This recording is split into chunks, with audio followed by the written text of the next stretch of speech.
Mon école bienveillante, votre alternative communautaire pour apprendre autrement.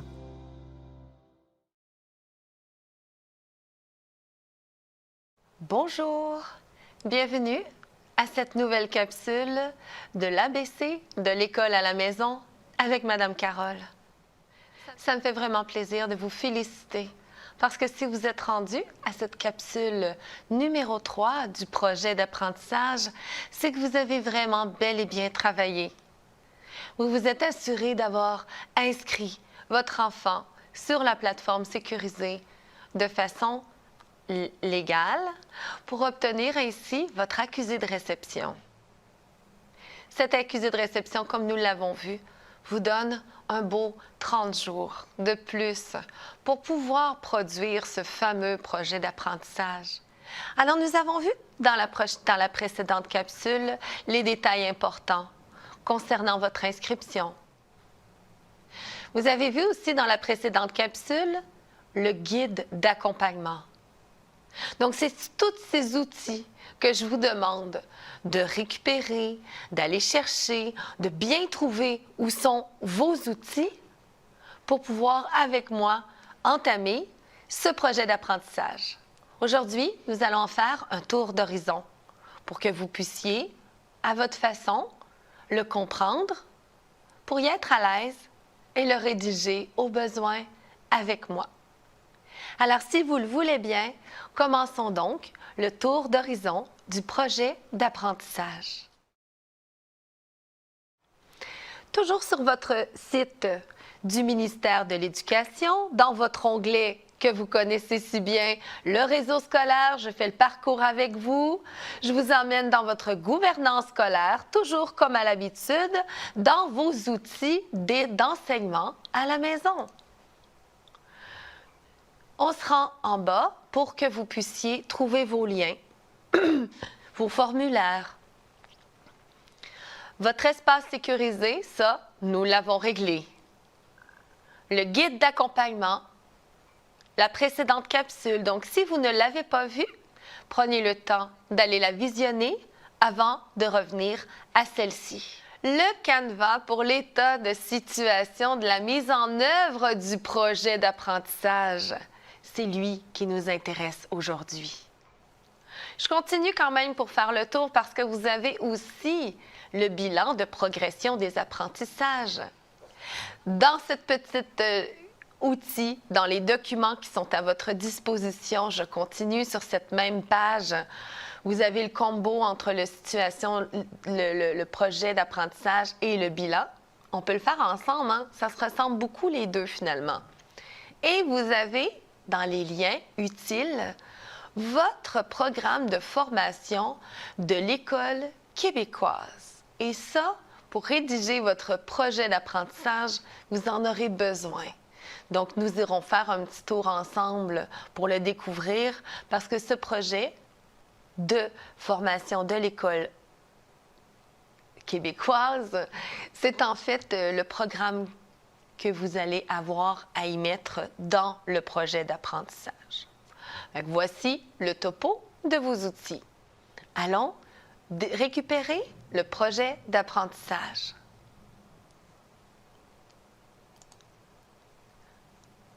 Une fois que vous avez cliqué sur l'onglet du projet d'apprentissage, vous allez voir apparaître cette fenêtre. Parce que vous avez le projet d'apprentissage pour les enfants du primaire et du premier cycle du secondaire, donc secondaire 1 et 2.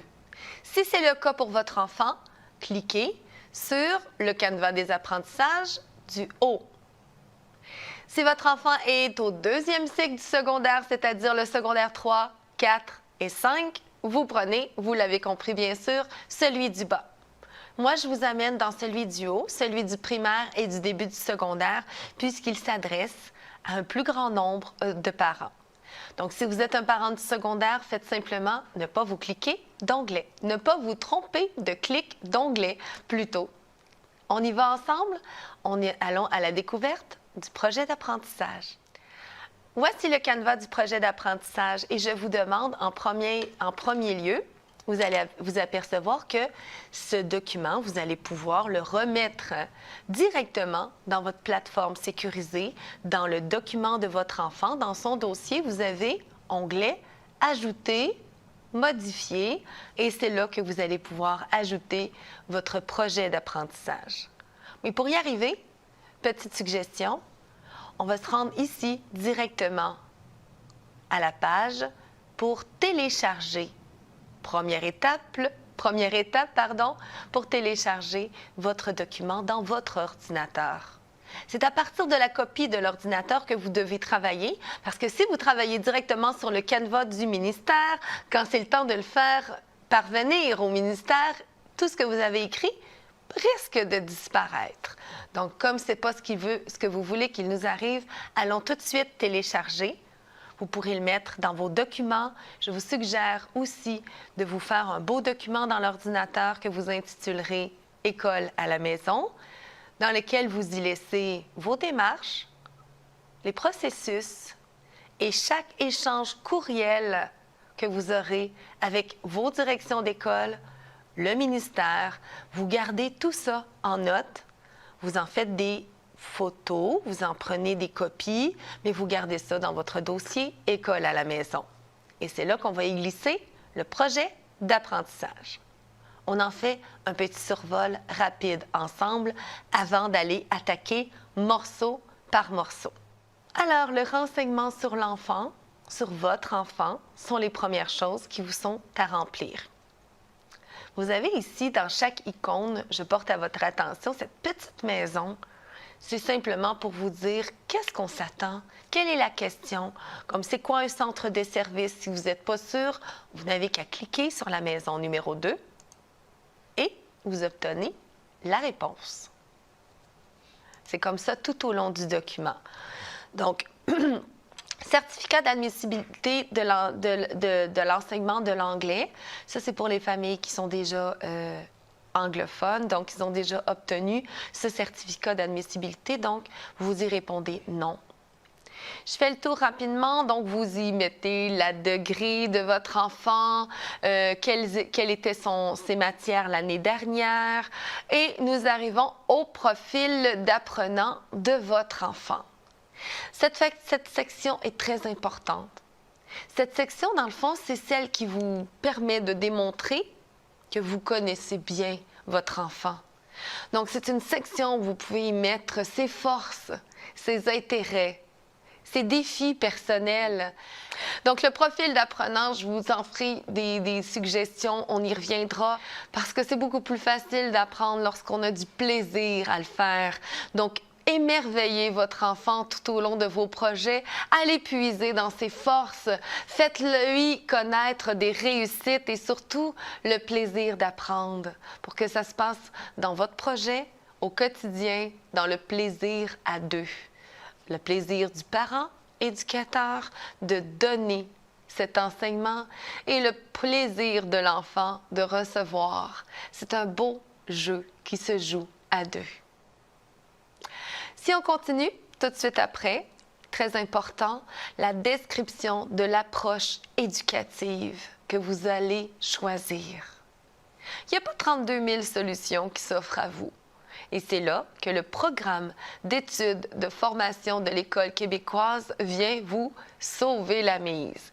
C'est d'ailleurs ce programme qui se veut être le programme du ministère que l'école, mon école bienveillante, cherche à répondre aux exigences de ce programme d'études.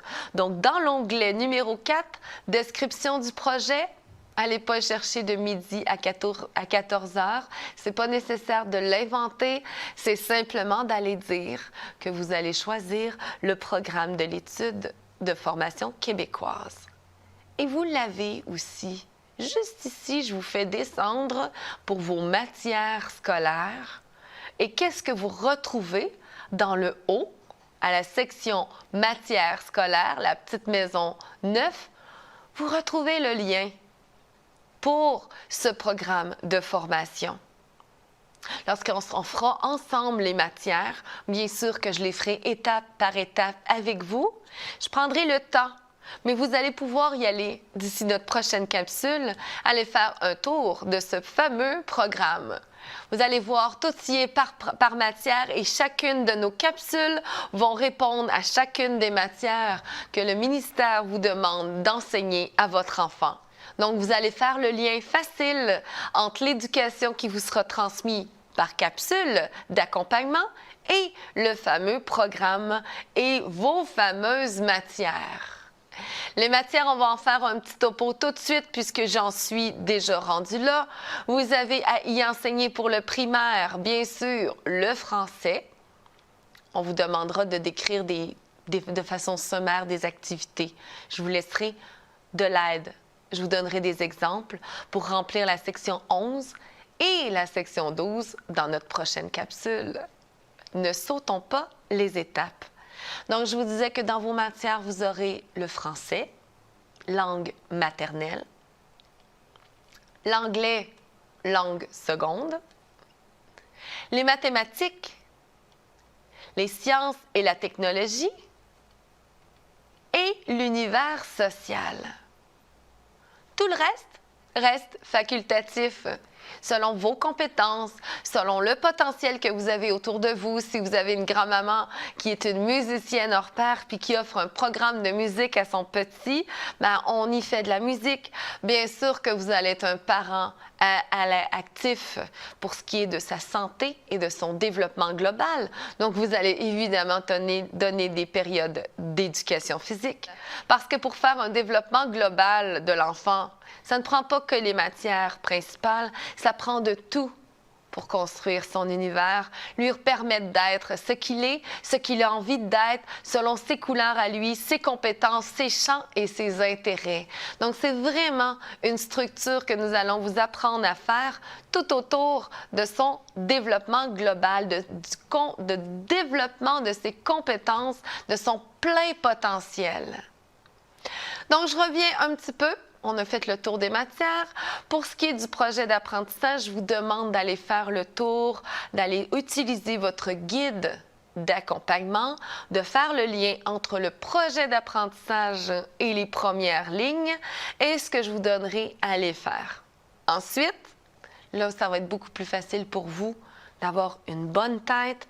Qu'est-ce qu'on s'attend? Qu'est-ce qu'on cherche avec ce projet d'apprentissage? Puis à quel point il peut être votre outil principal dans ce projet d'école à la maison. Il me restait que 2 petites sections à faire le tour rapidement avec vous avant de vous laisser aller tout mettre ça en ordre.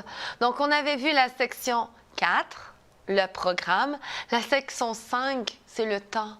Vous êtes plusieurs à me demander, oui, mais combien ça prend de temps? Ça en prend du temps de quantité, ça prend du temps de qualité. L'école à la maison se fait en temps continu. Donc, vous pouvez y passer de 1, 2, 3 heures par jour, tout dépendant des besoins de chaque enfant. Il y a des petits vites, hein, vous les reconnaissez, vos enfants. Une fois que c'est fait, c'est acquis, on passe à autre chose. Donc, vous allez pouvoir parsemer votre quotidien. Les soirées, les week-ends, les fins de semaine peuvent devenir des fins de semaine éducatives. Et c'est comme ça qu'on y met du temps en continu.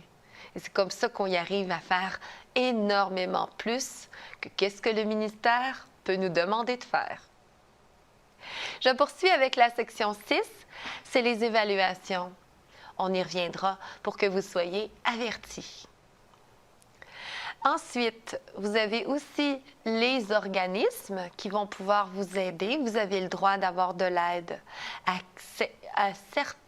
une certaine teneur de la contribution de l'organisme qui va vous aider. Donc, bien falloir savoir que c'est vous, le parent éducateur, qui devez donner la majorité de la teneur en contribution de son enseignement à la maison. Ensuite, le soutien de la commission scolaire, de votre centre de service, étant donné que je vous ai déjà dit qu'ils ont aussi la responsabilité, l'engagement de pouvoir aider, tout faire ce qu'il se peut pour vous aider dans la réussite de votre projet. Donc, si votre enfant détient déjà, entre autres, un plan d'intervention ou un programme adapté à l'école, sachez que vous allez pouvoir également adapter son programme à la maison. Et dans la section 8, nous verrons que la commission scolaire peut même vous apporter des ressources. Dans la section 9 et 10, la section 9, on est dans les matières scolaires. Et ça, c'est la matière, le nœud de notre projet d'apprentissage et nous le ferons ensemble. C'était le tour d'horizon pour que vous ayez une idée d'ensemble du travail que nous allons parcourir dans la prochaine capsule et vous le savez, c'est ce que vous avez à faire. Puisque votre inscription est faite, que vous avez obtenu cet avis de réception, comme de quoi vous êtes inscrit à la demande de dispense, il vous reste 30 jours pour mettre en place ce projet. Ça ne vous empêchera pas de commencer l'école. On a des capsules aussi pour vous accompagner de la routine jusqu'à la construction de votre plan d'affaires pour passer une merveilleuse semaine avec votre enfant. Donc, c'est comme ça que nous allons travailler, capsule par capsule, vous aider, vous accompagner à pouvoir réussir votre projet éducatif d'école à la maison en toute sécurité. Je vous remercie et je vous souhaite un très beau début de projet d'apprentissage. Et étape par étape, nous allons y arriver jusqu'à ce que les matières commencent.